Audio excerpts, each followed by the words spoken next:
तर सीडीआर प्रमाणेच भोंदू मांत्रिक अशोक खरातच्या आर्थिक व्यवहारांची देखील पोलखोल झाली आहे। अशोक खरातनं समता पतसंस्थेच्या मार्फत केलेले आर्थिक व्यवहार संशयाच्या भोवऱ्यात सापडलेत। विशेष म्हणजे हे व्यवहार अजितदादांच्या विमान अपघाताच्या आदल्या दिवशी तसंच ज्या दिवशी अपघात झाला त्या दिवशी देखील झालेत। त्यामुळे अजित पवारांच्या विमान अपघाताशी अशोक खरातचा संबंध होता का असा प्रश्न अनेकांनी उपस्थित करायला सुरुवात केली आहे।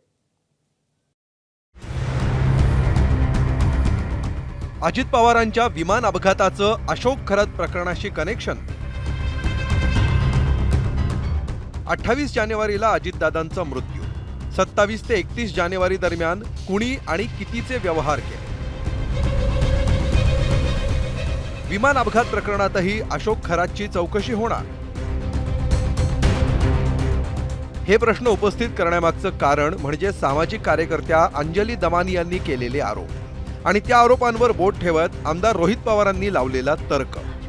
भोंदू मांत्रिक अशोक खरातचा सीडीआर लीक करणाऱ्या अंजली दमानी यांनी समता पतसंस्थेकडून अशोक खरातला आलेल्या मेसेजचा डेटा देखील जगासमोर आणलाय। 27 ते 31 जानेवारी दरम्यान समता पतसंस्थेकडून अशोक खरातला पाठवण्यात आलेल्या मेसेजमुळे एक नवं गूढ जन्माला आलंय। अशोक खरातनं 5 दिवसात एवढे व्यवहार कोणासोबत आणि कशासाठी केले हा प्रश्न तुर्तास अनुत्तरित आहे। 27 जानेवारी म्हणजे अजित पवारां गेल्याच्या त्यांचा अपघात झाल्याच्या एक दिवस आधी 17 SMS होते समताचे। 28 जानेवारी ज्या दिवशी अपघात घडला त्या दिवशीचे 19 मेसेज आहेत। 29 जानेवारी त्याच्यात 10 मेसेजेस आहेत। 30 जानेवारी 8 मेसेजेस आहेत। 31 जानेवारी 8 मेसेजेस आहेत।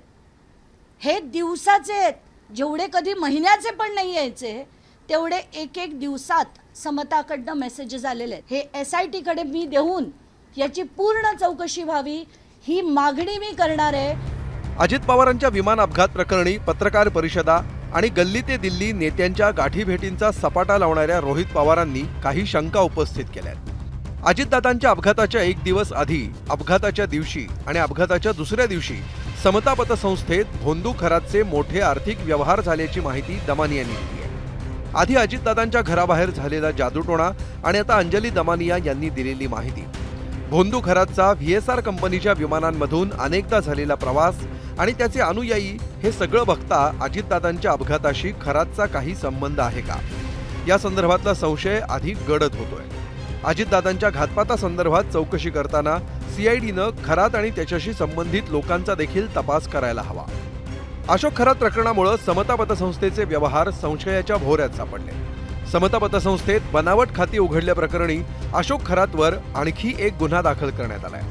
संस्थापकांनी सुरुवातीला समता पतसंस्थेवर लावण्यात आलेले आरोप फेटाळले होते, मात्र आता पतसंस्थेच्या व्यवस्थापकावर देखील गुन्हा नोंदवण्यात आलाय।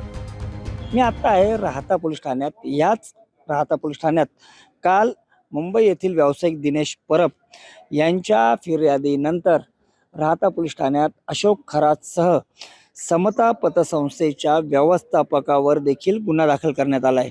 गेल्या 3 दिवसात समता पतसंस्थेच्या संस्थापकांसह संचालकांनी पत्रकार परिषद घेऊन आमचा कारभार अतिशय स्वच्छ आहे आणि आम्ही व्यवस्थित कारभार करतो असा दावा केला होता। मात्र यानंतर काल ज्या वेगवेगळ्या पतसंस्थांमध्ये बनावट खाते असल्याचा संशय पोलिसांना होता, त्या खातेदारांची चौकशी गेल्या 3 दिवसापासून शिर्डी पोलीस स्टेशन करत आहे आणि याच दरम्यान समता पतसंस्थेतील जी राहता शाखा आहे त्यातील 56 खातेदारांचे 100 खाती बनावट असल्याचा संशय पोलिसांना होता। या दरम्यान जवळपास आतापर्यंत 19 जणांची चौकशी करण्यात आली आहे। आधी महिलांच्या लैंगिक शोषणाचं प्रकरण, मग भक्तांची आर्थिक फसवणूक, त्यानंतर राजकीय भक्त आणि त्यांच्या वादाची किनार आणि आता अजित पवारांच्या विमान अपघाताशी संबंध असल्याचा संशय।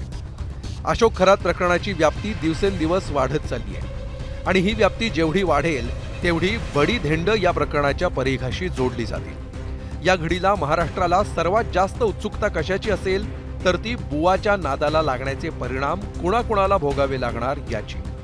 ब्युरो रिपोर्ट, ABP माझा, मुंबई। ABP माझा, उघडा डोळे बघा नीट।